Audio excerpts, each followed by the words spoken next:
Couldn't believe it. I still struggle to believe it. A whole lost city, buried in that jungle deep below the crust of the earth. Who would have thought it was possible? Who indeed?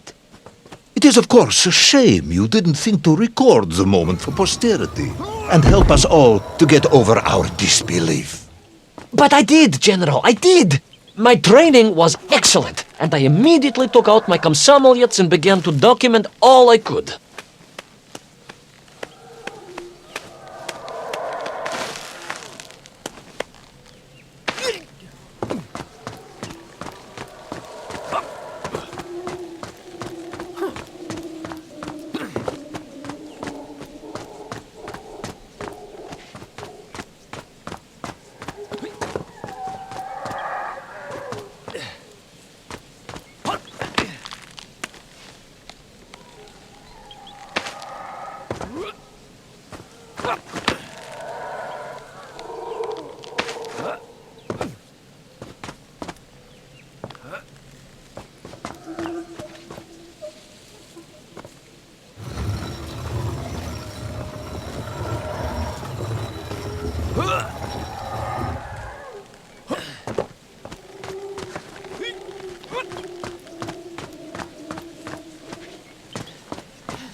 So, where is this camera now then? General, yes. What of course I meant to say was my training was excellent, and I immediately reached for my camera, only to realize it must have been torn from my utility belt in the crash and lost forever in that forgotten jungle.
Horrendous beast had returned and was hungrier than ever. Perhaps it was angry it had been fooled by an egg-wearing idiot. That is unkind, General. It may have been small of brain, but it was grand of stature. Whereas you, Ivan Ivanovich, are lacking in both departments.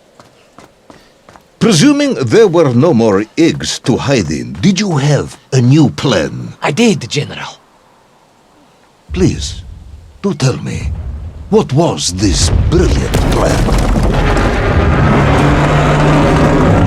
I ran like hell, General.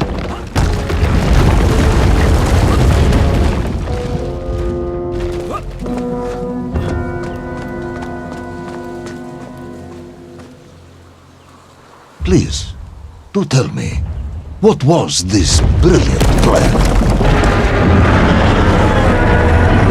I ran like hell, General.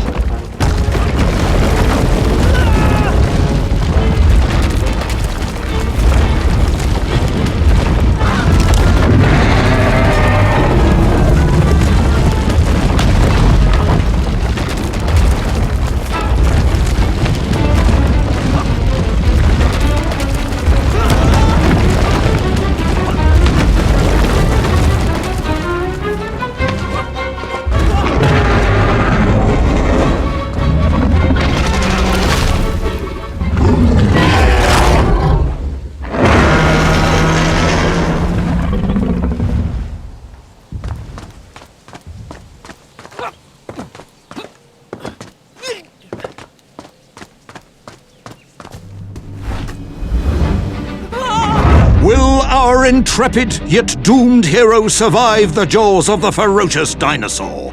Will he meet his end miles underground as an aperitif for a ravenous raptor? What dark secrets could be buried in the lost city of Agatha? Will the general ever discover the location of his lost bomb? All of these questions and more will be answered in the next exciting episode of Little Orpheus!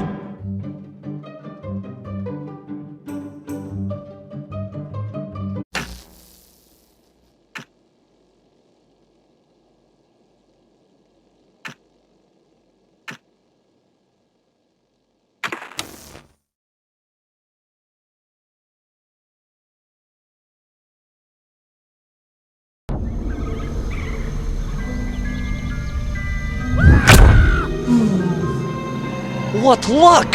What a miracle! One moment I was rushing into the fetid tonsils of that horrible monster.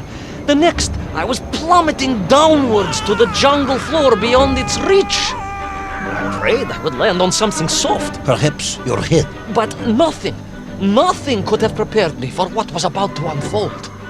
An epic saga of pride, power, and revolution. A struggle for freedom the likes of which our world has never seen. And it happened like this.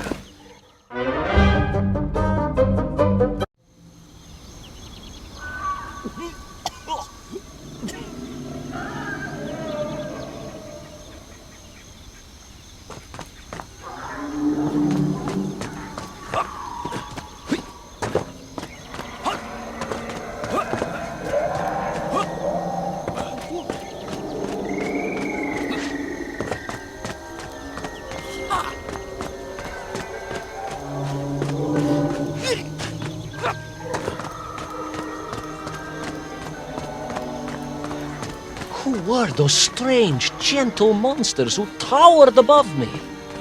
I could only guess they were the lost tribe of the Menf, an earlier race of people. But why were they so fearful of those ancient gates that lay just beyond their village? And why did they seem to recognize me? Why?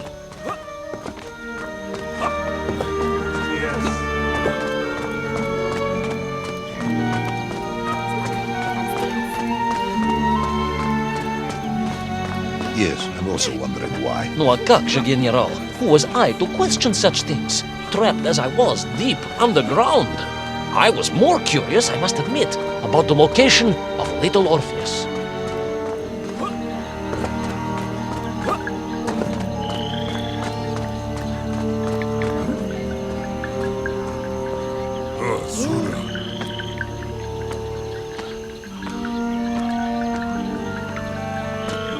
You talk of a great city, a mighty power. Yet your MILF squatted like savages in huts at its boundary. They did. And the answer to that mystery lay beyond my grasp at that point. Because it was a wonder, it truly was.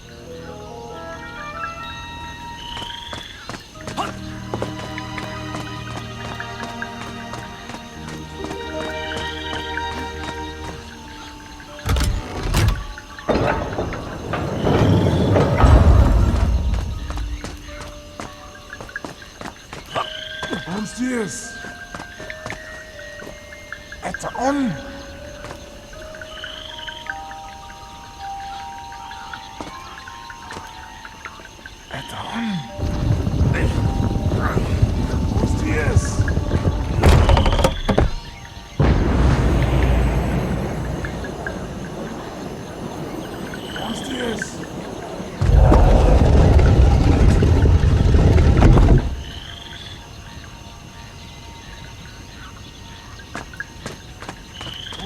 this?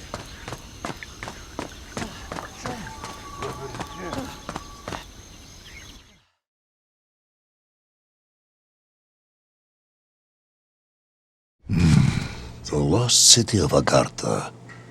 I hope I may one day see it myself. Oh, General, if only you could. Unfortunately, as I shall explain, should you seek Agartha now, you wouldn't find it. It has been utterly destroyed.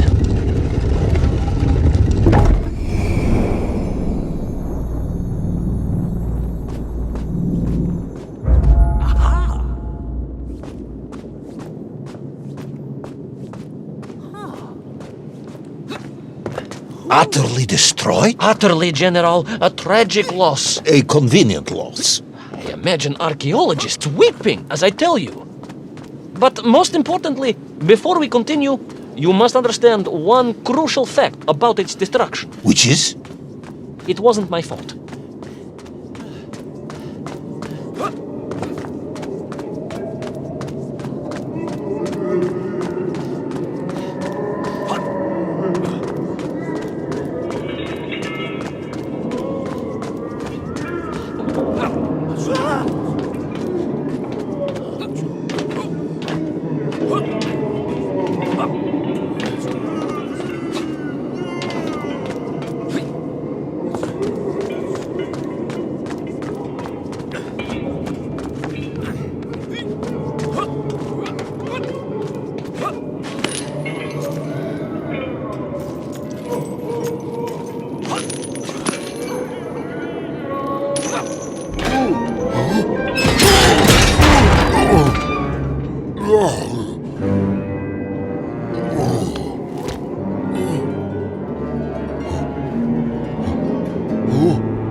Those poor unfortunate Menkf, trapped and kidnapped and dragged away only to return as vicious foot soldiers to some unknown tyrant.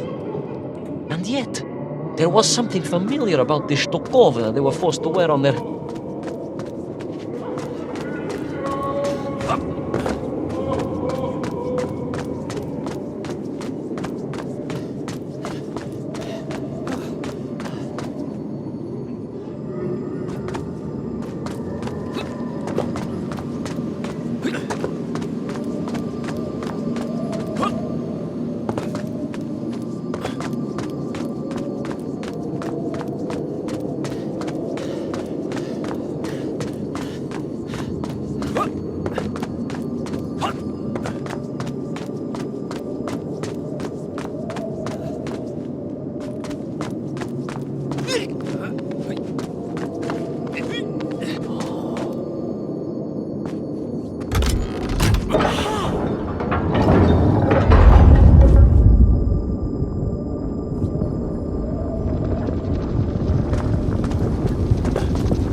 An ancient technological metropolis, powered by a glowing resin? carved from the very earth? A glowing resin carved from the very earth. Do you see, General? I fear you are about to enlighten me.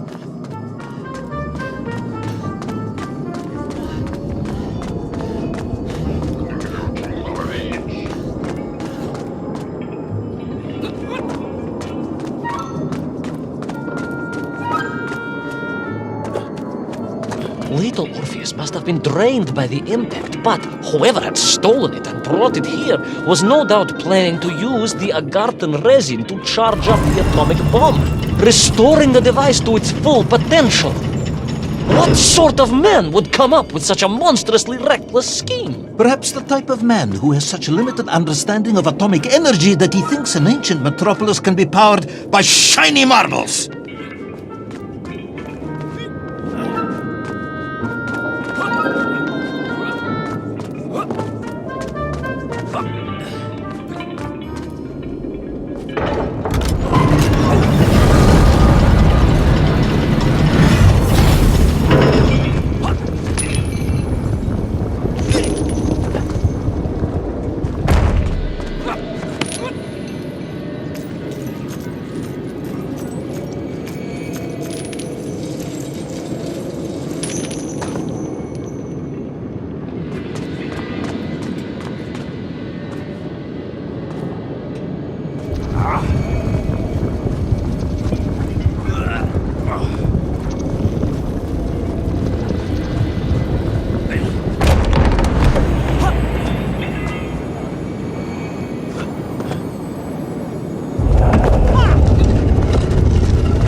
I am curious, Ivan Ivanovich.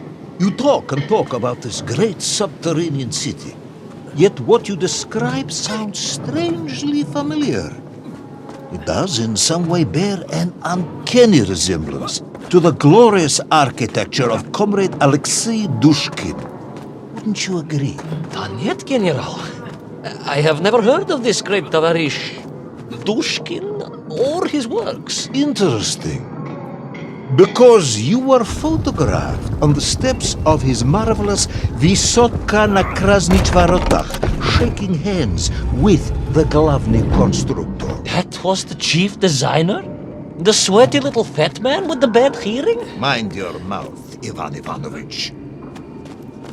And don't think you can distract me by slandering one of the great visionaries of our time. Without him, neither of us would be sitting here now. I must remember to thank him for that, General.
Those enslaved mink were trying to stop me.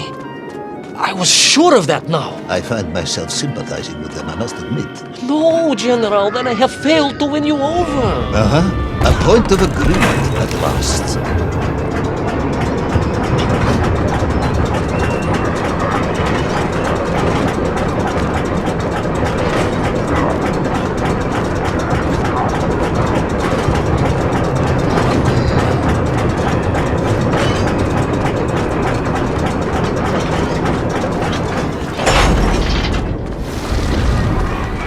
Ask again, General.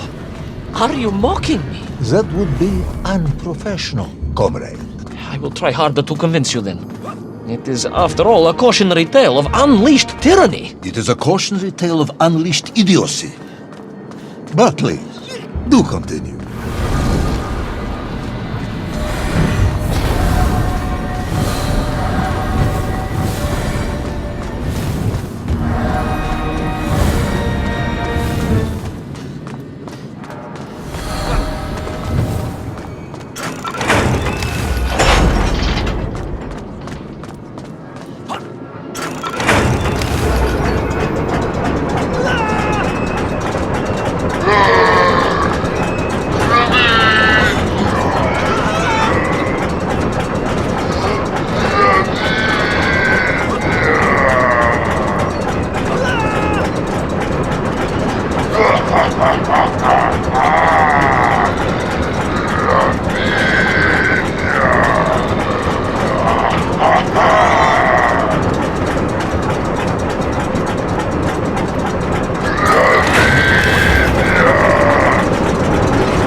I stepped from the cable car onto a plateau at the center of the city, where a palace, a vast acropolis, stood. I was reminded of Chelyabinsk-40. May I ask how you know of Chelyabinsk-40?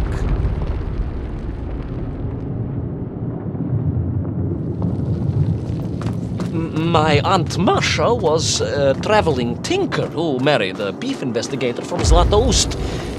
She told me of a secret but wonderful city in the west, an edifice of sheer power, humbly serving the will and needs of the people. Yes, unfortunately, that story didn't end so well.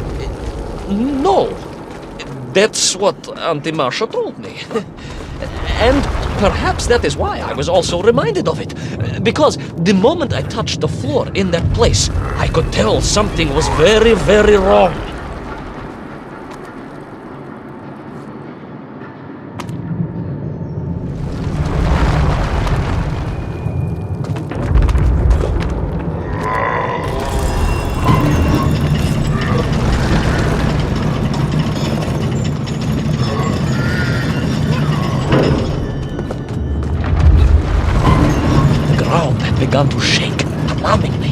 and the whole city felt as if it was shuddering.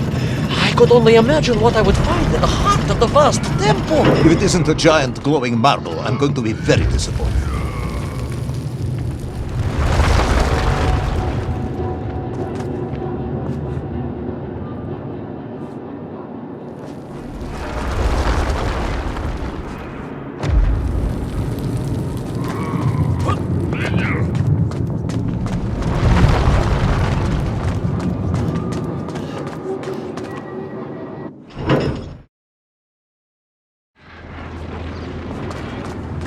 A huge resin sphere that overshadowed all of the others.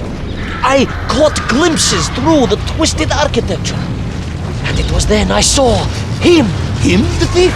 The enslaver, the tyrant, sucking the power from this wondrous city as he drained the very lifeblood of the ancient civilization and drew it into the atomic embrace of Little Orpheus. With a song in my heart, I raced onwards to stop him.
Drained of its power, the magical heart of the city cracked.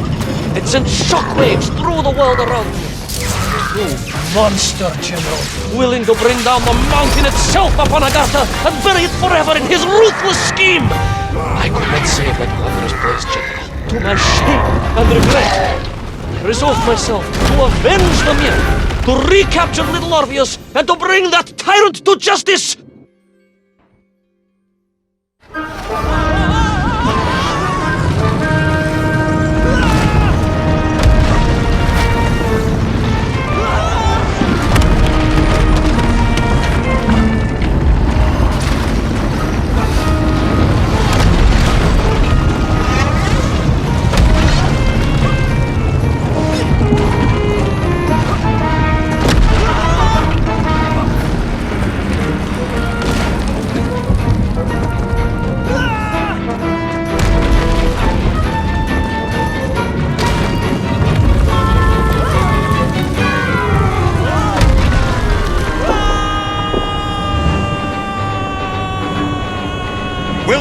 plucky yet careless hero fall forever through those unknown skies? Will he discover the identity of the brutal thief commanding the army of the Menkf? What chance does he have of ever returning to his beloved homeland? How long can the General's patience last? All of these questions and more will definitely be answered in the next exciting episode of Little Orpheus!